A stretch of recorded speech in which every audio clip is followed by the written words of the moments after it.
Мына азыр устазыбыздан бир пайдаланып, Кудай кааласа азыр ушу жакшы вааз насааттар болот, ушулардан угуп кетсек. Устазыбыз билесиздер Сайдыбакас Доолов деп алгачкы Кыргызстанда Куран арабчадан кыргызчага которулганда ушу дамлалар которгон.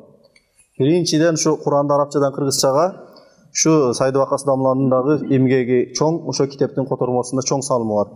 Анда эмесе устаз сөз сизге. Бисмиллах. Вальхамдулиллах. Вассалату вассаламу аля расулиллах. Амма ба'ду. Ассаламу алейкум ва рахматуллахи ва баракатух. Жамаат. Bir günü Peygamberimiz sallallahu aleyhi ve sellem'e bir Arabi geldi.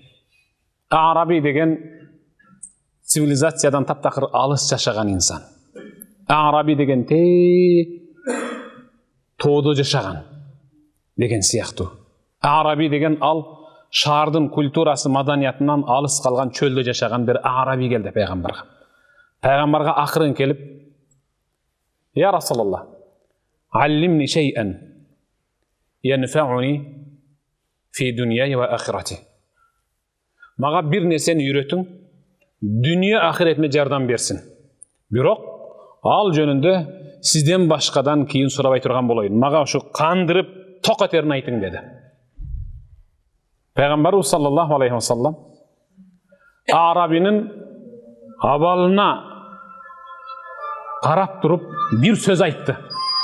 Анткени пайгамбарыбыз ушундай сөз айтат эле: "Жавамиул калим." Пайгамбардын айткан сөзүндө чалкыган маанини камтып алат эле. Пайгамбарыбыз Арабиге "Кул" айт деди. "Кул" айт мага кошулуп: "Субханаллах, вальхамдулиллах, ва ла илаха иллаллах, валлаху акбар." Şu 4 сөздү сага жеткирдим, ушуну айтып жүр деди. Мага ушул жетиштүүбү деди. Ушул жетиштүү сага.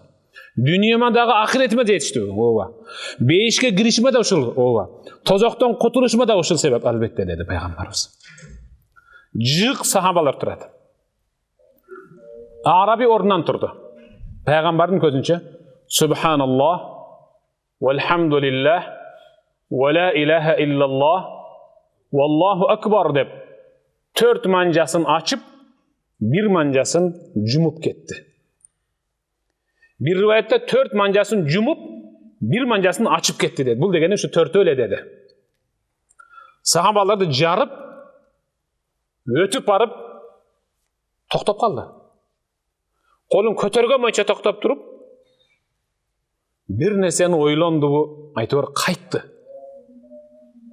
Пайгамбар карап туруп: "Раджаал баис." Байкуш кайтты мына ол dedi. Сахабалардын оюна ар кандай ой келди. Бул бир нерсени унутуп калды dedi. Сахабалар, пайгамбардын жанында отурган сахабалар бир нерсени унутуп калып кайтып атат бул dedi. Ичинен ар кимесе ар кандай айтты. Кайрадан сахабалардын мүрүсүн жарып, пайгамбардын так маңдайына келип: "Я Расулаллах, хада куллуху лиллах. Субханаллах, вальхамдулиллах, ва ла илаха иллаллах, валлаху акбар" дегендин бардыгы Кудайга арналат экен да. "Вайнали, а мен өзүм үчүн сурай турган нерсе каякта" деди. Карагыла. Мен субханаллах, алхамдулиллах, ва ла илаха иллаллах, валлаху акбар деп жалаң Аллахты мактайт экенмин. А өзүмө сурана турган дуаны айтпадыңыз го сиз деди. Пайгамбар жылмайып туруп: "Эгерде сен субханаллах десең, Раббиң саңа жооп кайтарат. Садак, туура айттың" деп.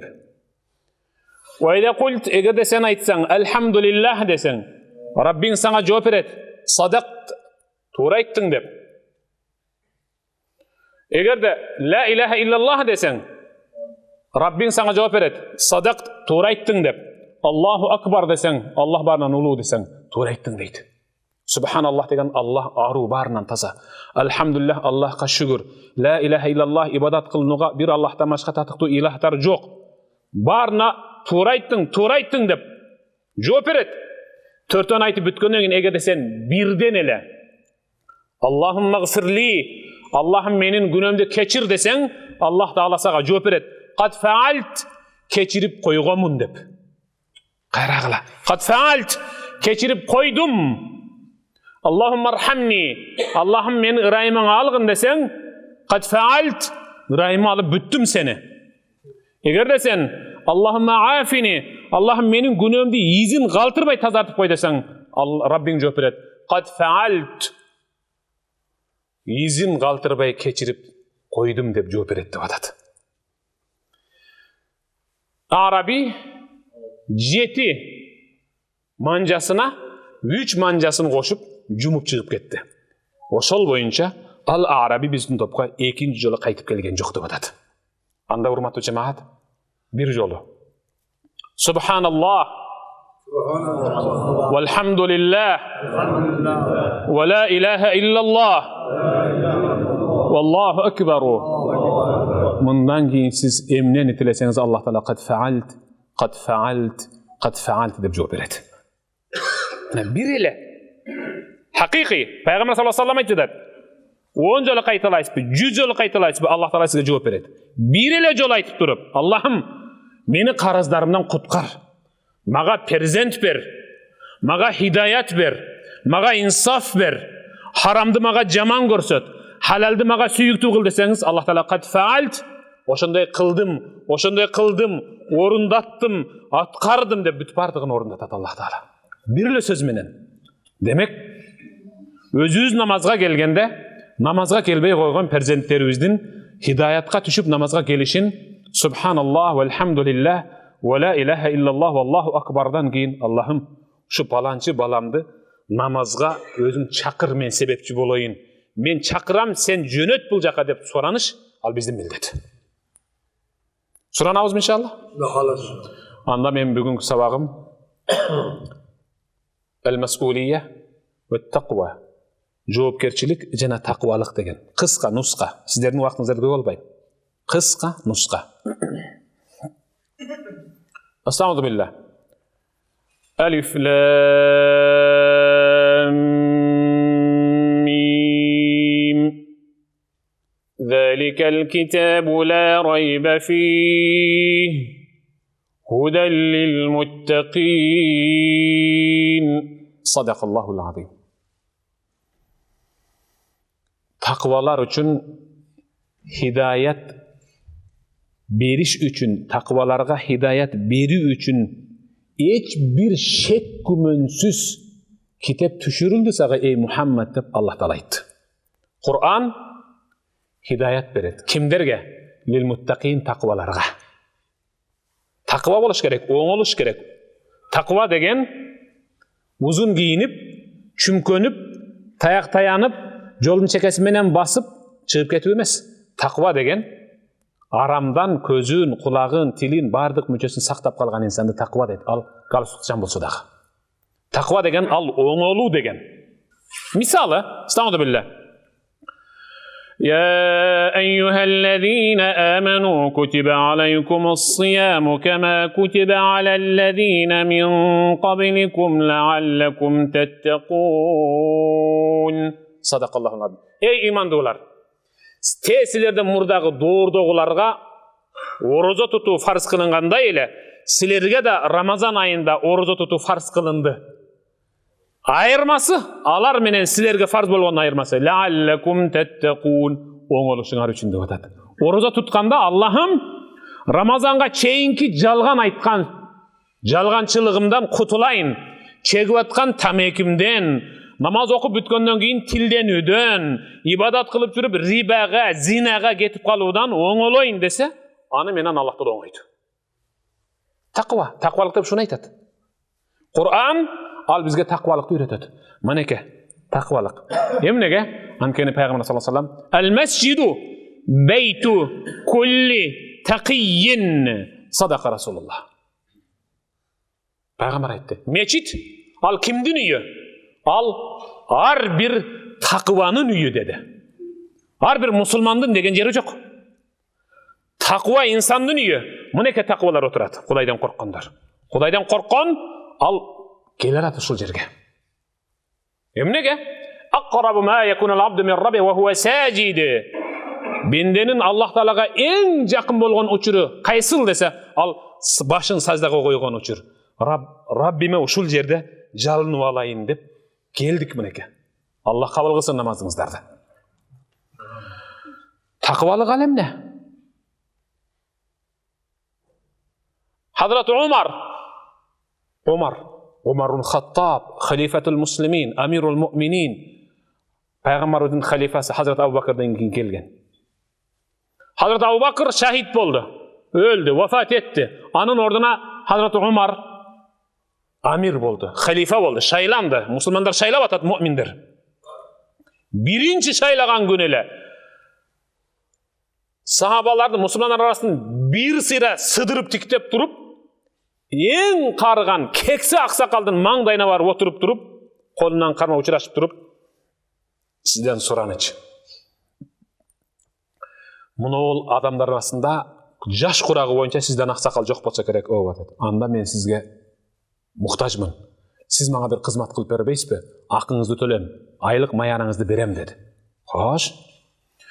Күнүгө багымдат намазынан 1 саат мурда менин үйүмө келип, момундай секче бар, атайын, ылайдан тургузулган. Ошонун үстүнө чыгып, менин тереземе карап туруп, Умар, турбайсыңбы? Канчага чейин уктайсың? Сен укташ үчүн жаралган эмессиң.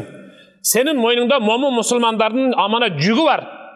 Деп кыйкырың, мен сизге күнүнө 1 алтын теңге айлык берем деди. Жакшы иш экен деп өзү аксакалдаргачы. Катайып койганда иштен калган аксакалдарга бул жакшы эле иш да. Күнүгө кыйкырат, күнүгө 1 алтын теңге алып кетет. Азыр имамга же каздамлага бир киши келип туруп, эмне? Деп кыйкыргандан кийин дамла рахмат деп күнүнө 1000 сом берип койсо, сонун иш да. 30 күндө 30 000 сом айлык алып алат деген түшүнүк да. Бул аксакал көп кыйкырып келди. Бир күн келсе таң азанда. Хазрат Умар ошол жерде экен. Муъминдердин амири, түшүн, бул жер меники дейт. Кыйкырышым керек сизге, деди эле. Болду, мен эми сиздин кыйкырыгыңызга муктаж эмесмин, чакырыгыңызга. Эмнеге деди эле? Бир чакырчу чыгып калды бияктан деди. Деди дагы акырын кулагына бекер кыйкырат экен деди. Хазрат Умар аксакалга кулагына бул бекер кыйкырчу чыгып калды деди эле. Аксакал акча алып кыйкырган аксакал бир аз ыңгайсыздана түшүп, бурулуп таяк таянып барып, токто туруп кайра келди. Ким ошол деди бекер кыйкырган. Мен деле бекер кыйкырып берем деди. Атамдашып атат. Мен деле бекер кыйкырам деди. Хазрат Умар жүрүң анда деди, көрсөтөм деди дагы. Секчиден түшүп, үйүнө кирип, шамды жагып туруп, сакалын бир аз кайрып туруп, Умардын сакалынын үстүндөгү ак кылды көрдүңүзбү деди. Көрдүм. Ушул, Умар, картайганда калжаңдаба. Картайдың, жаштыгың калган жок. Мына ол саңа Аллахтан келген эскертүү, Аллахтын нуру. Жаштарга үлгү өрнөк боло турган учурун келди. Салабаттуу, анан такыба болуп Кудайдан корк деп мына кылмага кыйкырып атат, бирок бул теңге албайт экен деди. Алдыңкы сафтагылардын бүт бардыгын сакалы бары дагы жогу дагы эртең чыгарса, ак кыл кошо чыгат эми. Бул дегени ойнок кес бүттү. Үлгү боло турган, өрнөк боло турган учур келди. Сабак болуш керек. Каерде жолугушабыз десе, банктын астында, каерде жолугушабыз десе, чайкананын жанында эмес, каерде жолугушабыз десе, бешимде, мечиттин ичинде же алдында жолугушабыз дей турган учур келди азыр аксакалдарга. Абу Ханифа. Ким ал Абу Ханифа? Имам А'зам Абу Ханифа рахматуллахи алейх, биздин мазхабтын жетекчиси.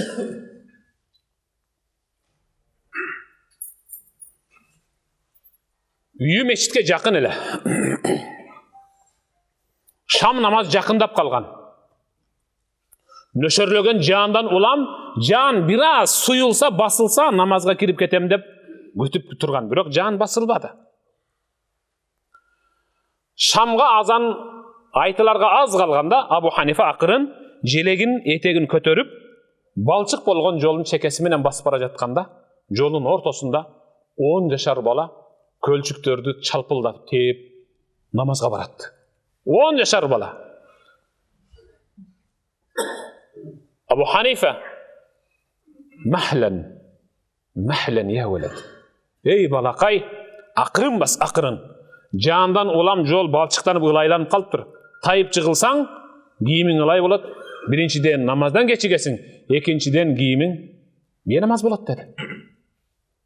10 yaşar bala. Eğer biz 10 yaşar balabızga je inibizge azыр ушундай дей турган болсок, мурун шарак этип тартып туруп мурдун.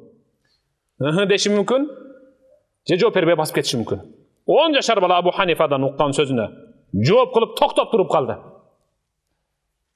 Ya imam, ya qadi, ey imam, bel ente mahlen mahla.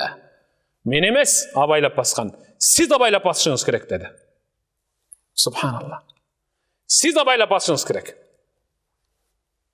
Antkeni men jığılsam, ılaydın üstüne jığılam.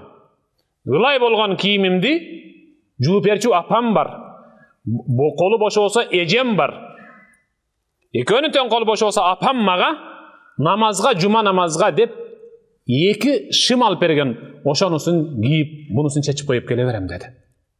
Менин жыгылышым оңой. وإن تسقط أنت ولا تسقط على الطين بل تسقط في خندق النار. Siz imamsız, siz жетекчисиz. Siz atasız, biz sizdi yerçip basabız. Siz jığıla turgan bolsoңуз, мага ошоп ылайга жыгылбайсыз. Siz jığıla turgan bolsoңуз, түптүз дозоктун аңгегине жыгылып түшөсүз деп атат. Аксакалдар жыгылса, мына биринчи саптагы аксакалдар жыгыла турган болсо, анда алар жерге жыгылбайт, алар дозокко жыгылат, шуну бир билгиле. Дозокко жыгылат. Ата менен эне жыгыла турган болсо, жерге жыгылбайт, алар дозокко жыгылат. Жөн жыгылбайт. Аркасынан ээрчип өсүп аткан уулу менен кызын кошо жыгытат дозокко. Ат-тaqwa, тaqвалык деп ушуну айтат. Оңолуш керек. Караңчы кандай сонун нурдуу жүздөр. Үйдүн төрүнүн да көркү. Мечиттин да куту мына биринчи саф. Аллаху акбар. Мына шундай болгон тaqwa инсандардын аркасынан ээрчиген муун албетте оңолот да иншалла. Негизгиси аксакал, ата эне тaqwa болсун. Негизгиси. Hazrat Ali эмне дейт? Каррамаллаху вajhu. Пайгамбардын күйөө баласы 4-чү халифа.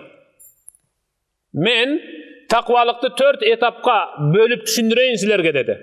Ат-тaqwa, тaqвалык деген ушул. Биринчиси el-khawf min el-jalil. Allah'tan korkup жашоо.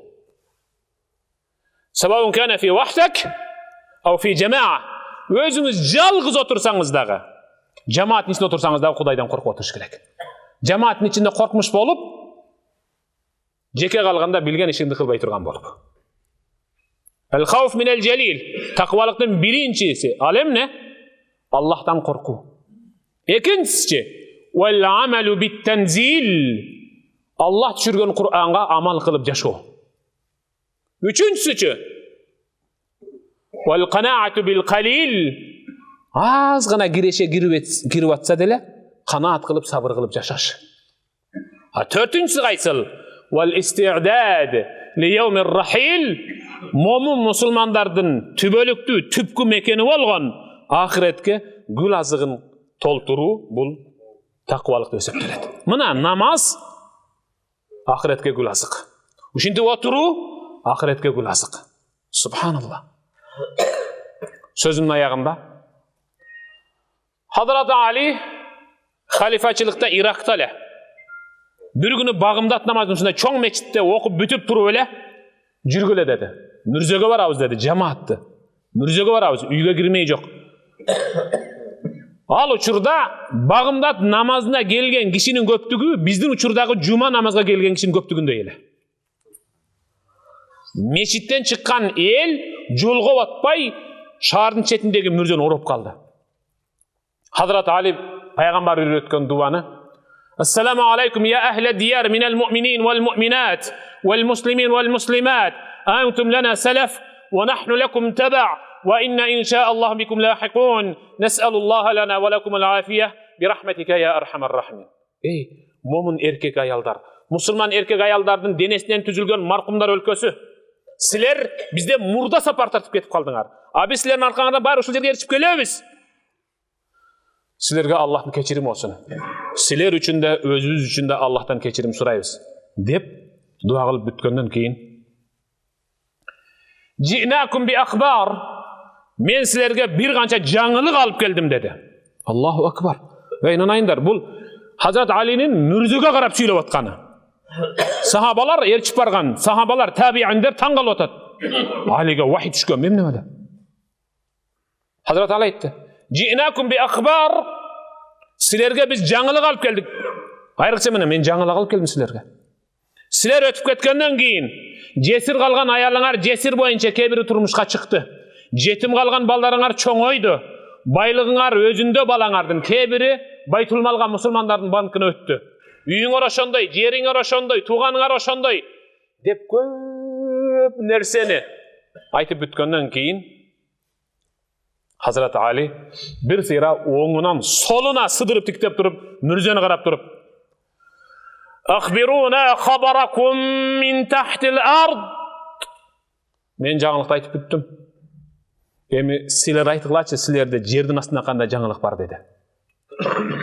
Силерде жердин астында кандай жаңылык бар деди. Бирок бул сөздү айткандан кийин Hazrat Ali башын төмөн кылып, көпкө чейин сүйлөй албай турду. Бир окумда ал башын көтөргөндө көзүнөн аккан жаш сакалынан ылдый тамчылап атты.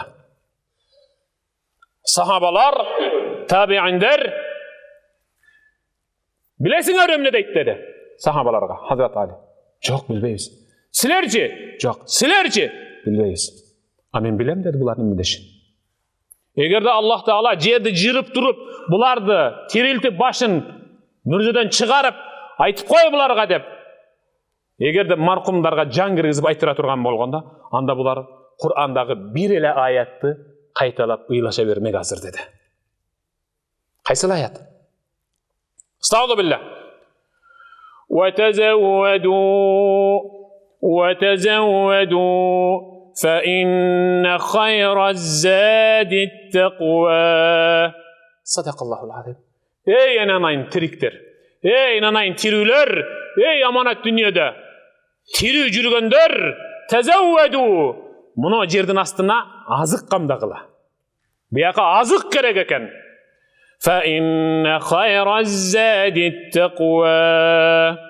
Бирок мүрзөдө кабырыңды нурду кыла турган, астыңа жумшак төшөк бола турган, Аллахка сүйүктүү көрүнө турган, мункар накирдин ачуусуна тийбей турган, бейиштен саңа бир дарча дерезе ачканга себеп боло турган эң мыкты шерик, жашынакай азык, такыбалык деген азык керек экен бул жака. Такыба болгула деп ушуларды ыйламак деген. Такыбалык деген намаз окуп бүткөндөн кийин ошол окуган намазына жараша жашаш керек. Намаз окуп бүткөндөн кийин намазына жараша басыш керек. Намаз окуп бүткөндөн кийин ошол окуган намазындагы жаннаттын жытын өзүнүн уулу менен кызына дагы жеткириш керек. Муну такыбалык деп эсептейт ушуну. Аллах Таала хадис кудусиде кайсы бир бендем башындагы чачы, эгиндеги сакалы агарып калса, мен ошону исламда чачын агарткандык үчүн кайсы бир жасаган күнөөсү үчүн азапташтан жаратуучу катары уялам. Эми ошо бендем да кайра күнөө кыла бергенден менден бендем катары уялсын да деп атат. Сүйүктүү аталар, урматтуу ага эйнелер, кегиле, оңололу. Оңолууга убакыт небак келип жетип кечигип атабыз. Мүрзөнүн башында киребериш жеринде жалаң аксакалдар үчүн ардактуу эс алуучу орун деген жер жазылбаптыр. Мүрзөгө аксакалдар дагы, төрөлбөй жаткан түйүлдүк дагы, ыңалап же ыңалабай түшкөн наристе дагы көмүлүп калат. Эртең үйлөнөм деп камынып аткан жигиттин, эртең турмушка чыгам деп камынып аткан кыздын кепини фабрикадан даяр болуп келип калат. Андыктан оңоло турган учур келди. Аллахтан суранарым, ушул мечитте кандай маңдай теске отурсак, Allah bizi Firdavs'ta Peygamberimiz menen kuduşuna kılıp toptoşun oturguzuşun suranam. İnşallah oňolabız da inşallah. Biz oňolsak üýde ayalybız oňolat. Ayalybız, jubaýybız, ököbüz oňolsak anda uulubuz menen kızybız oňolat. Uul kız üýlengenden keyin nebere oňolbay kaýaka barat? Oňolat da inşallah. Wagtyňyzdy albadymy? Sizlerden Allah razı olsun. Sözümdün ayagynda Allah hadis kudusida aytat. Qaysı bir benden bir güne iş kılıp, jasagan günösü jerge batbay kökкө tirelip kalsa, al alamga batpaptır günösü. Biroq al bir gün oylanyp turup, uşul boyunça ketsem, tozoktun çiçalası bolam da men. Çiçala degen bayaq kuykum. Otunu bolam da. Allah'a toba kılıp kayırlayın dep, maga kayırılsa, men oşol bendemnin tobasına iki nerse menen жооп berem deydi. Allah Rabbul Azza qaragla. İki nerse menen жооп berem. Birinci joobum, kökкө tirelip kalgan günösün takir izin kaltırbay jok kılıp keçirip koyam. Ekinçisi, kökкө tirilgen günösün tirelgen boyunça soğup kaylantıp koyam dep atat. Biroq bul bendem uşunday. Al azgırlıuçu. Anayın şaytan azgırlığına daha azgırılıp, daha koşandoy menen kayırılsa, daha koşantip iki nerse menen жооп berem uşintip. Üçüncüsünde daha kaytты, daha koşantip жооп berem. Allah törtüncüsünde aytıp atat. Men özü bul bendemdin günösün keçirүүдөн жаратуучу катары эч качан чарчабаймын, тажабаймын, кылган күнөөсүнө бендем эле кечирим суроодан чарчап калбаса деп атат. Качан, кайсыл учурда, каерде болбосун Allah'tan keçirim sorasak, Allah keçirүүгө dayar. Antkeni Allah'ın özünün vadası var. Bendem ele iki kolunu kötörüp menden suransa, bendemden suranganın berbey koyup kolunu kuruk kaytargandan жаратуучу катары мен уялам деген Allah. Суранабызбы? Allahumma innaka afuwun karim. Allahumma innaka afuwun karim. Allahumma innaka afuwun karimun tuhibbul afwa fa'fu anna ya rahim. Allahumma ya muqallibal qulubi thabbit qulubana ala dinik. Allahumma ya musarrifal qulubi sarrif qulubana ala ta'atik. Allah'ım özüңdün ıradıçılığın menen merimingdin açkıçı bolgan azırkıl okup bitken namazыбызды kemçiliksiz kabul kılın ya Rabbi. Periştelerden ibadat edip atalgan namazыбызды kabul kılgın. Beyiştin açkıçı dep eseptelgen namazыбызды kabul kılgın ya Rabbi. Bardığыбызды hayvanatlardan, imansızlardan ayırmalap durgan namazыбызды kemçiliksiz kabul kılgın ya Rabbi. Meçitke özübüzde emes, uullarыбызды dagı, kızlarыбызды dagı, jubaylarыбызды dagı meçitke namazga kattoочулардын katarına koşkun ya Rabbi. Tirүүлүгүбүздө bilipçe bilbey jasagan günөөбүздү keçirgin, aldыбызга койгон жакшы ой максаттарды жүзөгө ашыргын. Ар дайым өзүң ыраазы боло турган жерде, өзүң ыраазы боло турган иштерди жасап, өзүң ыраазы боло турган сөздөрдү сүйлөгөнгө өзүң көмөктөшкүн. Өзүңдүн үйү күйүңдө бизди кандай жыйнасаң, Firdavs'ta Peygamberimiz menen tübölük jıynagın ya Rabbi. برحمتك يا أرحم الراحمين. الله أكبر. السلام عليكم. الله